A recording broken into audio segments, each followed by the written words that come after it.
Good night, Mr. Flick. Happy with the result? Of course. Hansi Flick couldn't help but praise Fermin Lopez's spectacular performance as the young midfielder netted a brilliant hat-trick in Barcelona's 6-1 thrashing of Olympiacos in the Champions League. But the match wasn't without controversy. The second yellow card and the penalty involving Rashford sparked heated debate. On social media, Real Madrid fans were furious, calling Barca's win a complete robbery. In this video, we'll react honestly to everything that happened, so make sure to subscribe and turn on notifications. It was clear from the start that this would be a tough match for Barcelona, a team struggling with injuries and poor form. You only have to look back at their performances against Sevilla and Girona, both average sides, to understand why. Olympiacos, with their intensity, physicality and speed in attack, pushed Barca to the limit. Even after scoring early, Flick's men struggled once the Greek side began pressing high and forcing mistakes in Barcelona's build-up play. I expected a similar style and rhythm from Olympiacos, and that's exactly what we saw for much of the match, until Hezze's red card, which completely changed the course of the game in my opinion. Before that, Barca were clearly feeling the pressure and starting to look nervous.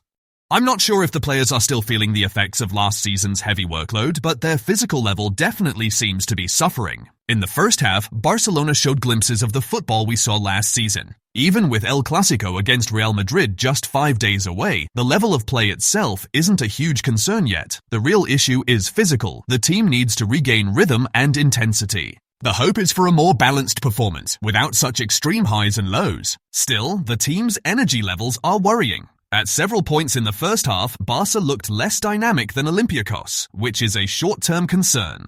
Even so, there were positives, like Balde's runs down the flank, breaking lines with his diagonal dribbles. After missing 5 games through injury and slowly earning his starting spot back, Balde is beginning to rediscover the form that made him stand out when he first broke into the first team.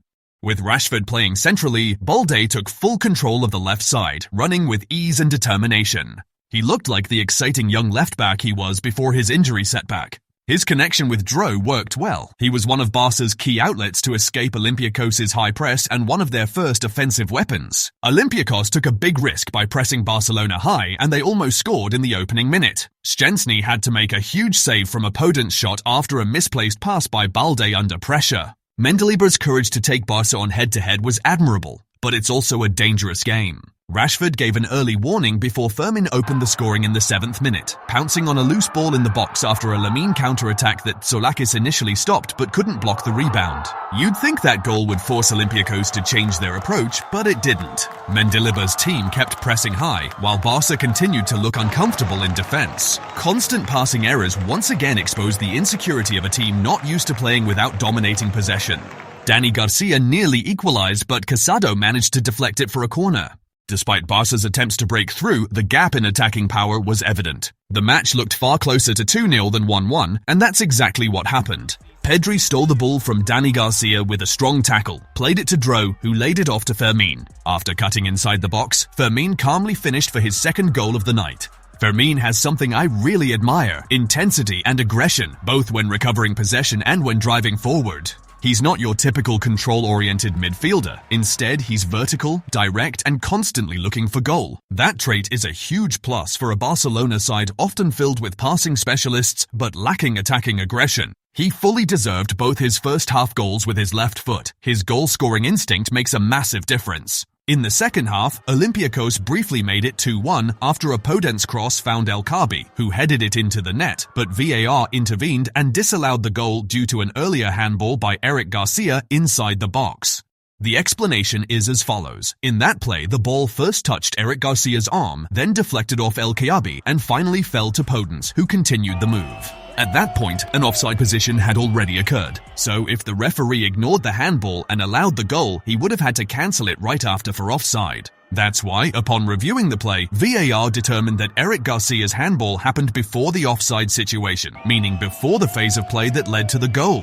Therefore, the correct decision was to go back to the initial infraction and award a penalty to Olympiacos, since the handball prevented the natural progression of the play. It seemed to me that the 2-1 goal affected Barcelona emotionally, and Olympiacos began pressing intensely again. The game became tense until the second yellow card and subsequent sending off of Hezze completely changed the course of the match. At that moment, Frenkie de Jong was already preparing to come on and was even seen speaking to the Olympiacos coach, who was visibly furious with the referee's decision.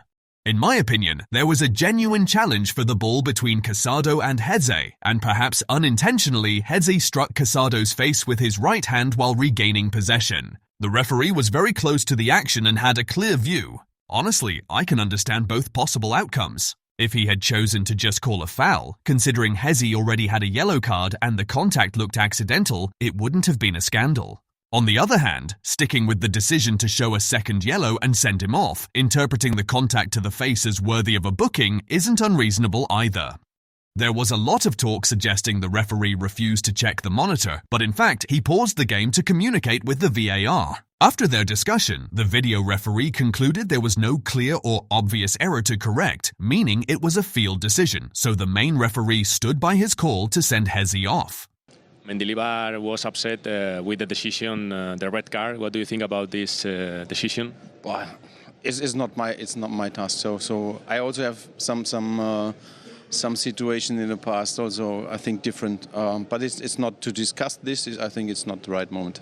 With a man advantage, the scenario completely changed. Barcelona turned the game around with 20 minutes left after a penalty won by Rashford, awarded with the help of VAR and heavily contested by the Greek side and even some Real Madrid fans. Curiously, we saw a very similar incident go against Barcelona last season, but when it's Barcelona's turn to benefit, it's suddenly controversial. From my perspective, the penalty was the right call. Rashford got in front during the challenge, and the goalkeeper arrived late. Even trying to avoid contact, his crossed arms ended up catching Rashford with the elbow. Lamine converted the spot kick in style, making it 3-1 and giving Barca some breathing room in the final minutes. Olympiacos couldn't keep up the pace, and Barcelona began playing with more confidence and fluidity, scoring 3 more goals. Fermin Lopez was named MVP after recording his first hat-trick for Barcelona. Rashford was rewarded with 2 late goals, when the opponent was already worn out, but the credit is entirely his. He's been performing well, showing effort and quick adaptation to Barcelona's system. Even with Rafinha and Ferran's potential returns, he should remain a key figure this season, thanks to his versatility and the squad's ongoing fitness concerns.